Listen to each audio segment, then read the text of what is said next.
இன்னைக்கு நம்ம எஸ்கே அண்ணாவோட ஃபேன்ஸுக்குலாம் வந்துட்டு ஒரு செம்ம ட்ரீட். ஏன் அப்படின்னா நம்ம எஸ்கே அண்ணாவோட பர்த்டே ஸ்பெஷலா அவரு நடிகிற 3 படங்களுக்கான அப்டேட்டா சும்மா வாரி வழங்கியிருக்காங்க.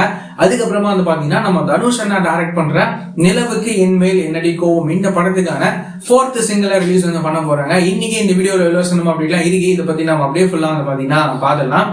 இன்னைக்கு நம்ம எஸ்கே அண்ணாவோட பர்த்டே ஸ்பெஷலா அவரு நடிகிற 3 படங்களுக்கான அப்டேட்ஸ் வந்து பாத்தீங்கன்னா ரிலீஸ் பண்ணிருக்காங்க. நம்ம எஸ்கே அண்ணாவோட 49வது படத்தை யாரு டைரக்ட் பண்ண போறாங்க அப்படின்னா பார்க்கிங் படத்தை டைரக்ட் பண்ணிருந்த ராம்குமார் பாலகிருஷ்ணன். இவர் தான் வந்து நம்ம எஸ்கே அண்ணாவோட 49வது படத்தை டைரக்ட் பண்ண போறாரு. இந்த படம் வந்து பாத்தீங்கன்னா இந்த வருஷமே ரிலீஸ் ஆக போகுது. ஸோ இந்த வருஷத்துல எந்த டேட்ல எக்ஸாக்டா ரிலீஸ் ஆக போகுது அப்படின்னு சொல்லி நம்ம வெயிட் பண்ணி பார்க்கலாம். அதுக்கான ஒரு போஸ்டரும் வந்து ரிலீஸ் பண்ணிருந்தாங்க. அதெல்லாம் பார்க்கவே செமையா வந்துருக்கு. இந்த படம் எப்படிப்பட்ட படமா இருக்க போகுது அப்படின்னு சொல்லி நம்ம வெயிட் பண்ணி பார்க்கலாம். அதுக்கப்புறமா வந்து பாத்தீங்கன்னா நம்ம எஸ்டிஆர் அண்ணாவோட 50வது படத்துக்கான அபிஷியலான அப்டேட்டே வந்து பாத்தீங்கன்னா ரிலீஸ் பண்றாங்க. நம்ம எஸ்டிஆர் அண்ணாவோட 50வது படத்தை நம்ம டைரக்டர் தேவ்சிங் பெரியசாமி வந்து டைரக்ட் பண்ண போறாரு. இந்த படத்தை வந்துட்டு ஃபர்ஸ்ட் வந்து நம்ம கமல் சாரோட ராஜ்கமல் பிலிம்ஸ் தான் இந்த படத்தை ப்ரொடியூஸ் பண்ற மாதிரி வந்து இருந்தது.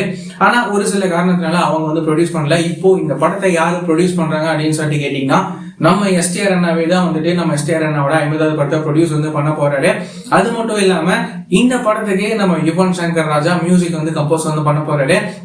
நம்ம யுவன் சங்கர் ராஜாவும் அதுக்கப்புறமா நம்ம எஸ்டிஆர் அண்ணா இவங்க 2 பேரும் சேர்ந்து ஒரு படத்துல ஒர்க் பண்றாங்க அப்படின்னா அந்த படத்துல இருக்கிற சாங்ஸ் பிஜிஎம்ஸ் எல்லாமே வந்து வேற லெவல்ல வந்து இருக்கும். இதெல்லாம் உங்களுக்கு வந்து தெரியும். ஸோ எஸ்டிஆர் அண்ணாவோட 50வது படத்துக்கான பிஜிஎம்ஸ் சாங்ஸ் எல்லாம் எப்படி இருக்க போகுது அப்படின்னு சொல்லி நம்ம வெயிட் பண்ணி கேட்கலாம். அதுக்கப்புறமா வந்து பாத்தீங்கன்னா நம்ம எஸ்டிஆர் அண்ணாவோட 51வது படத்துக்கான அபிஷியலான அப்டேட் வந்து சொல்றாங்க. அது மட்டும் இல்லாம இந்த படத்துக்கான டைட்டிலையும் வந்து பாத்தீங்கன்னா சொல்றாங்க. நம்ம எஸ்டிஆர் அண்ணாவோட 51வது படத்தை வந்து அஸ்வந்த் மாரிமுத்து இருக்காருல அவர் தான் வந்து டைரக்ட் பண்றாரு. இந்த படத்தோட டைட்டில் என்ன வச்சிருக்காங்க அப்படின்னு சொல்லி கேட்டீங்கன்னா காட் ஆஃப் லவ் அப்படின்னு சொல்லி இந்த படத்தோட டைட்டில் வந்து வச்சிருக்காங்க. கூடவே ஃபர்ஸ்ட் லுக்கும் வந்து ரிலீஸ் பண்ணிருக்காங்க. அதெல்லாம் பார்க்கும்போது வேற லெவல்ல செம்மையா வந்து இருக்கு. இந்த படத்துக்கான ஃபர்ஸ்ட் லுக் டைட்டில்லாம் வந்துட்டு செம்மையா வந்திருக்காங்க. இந்த படமும் எப்படி இருக்க போகுது அப்படின்னு சொல்லிட்டு நாம வெயிட் பண்ணி பார்க்கலாம்.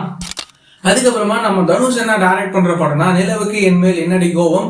இந்த படத்துல இருந்து 4th சிங்கிளான புல்ல அப்படின்னு சொல்லி இந்த பாட்டை ரிலீஸ் பண்ண போறாங்க. எப்போ அப்படின்னு சொல்லி கேட்டீங்கன்னா நாளைக்கு செவ்வாய்க்கிழமை February 4 சாயங்காலம் 6 மணிக்கு இந்த நிலவுக்கு என்மேல் என்னடி கோவம் இந்த படத்துல இருந்து 4th சிங்கிளா ரிலீஸ் வந்து பண்ண போறாங்க.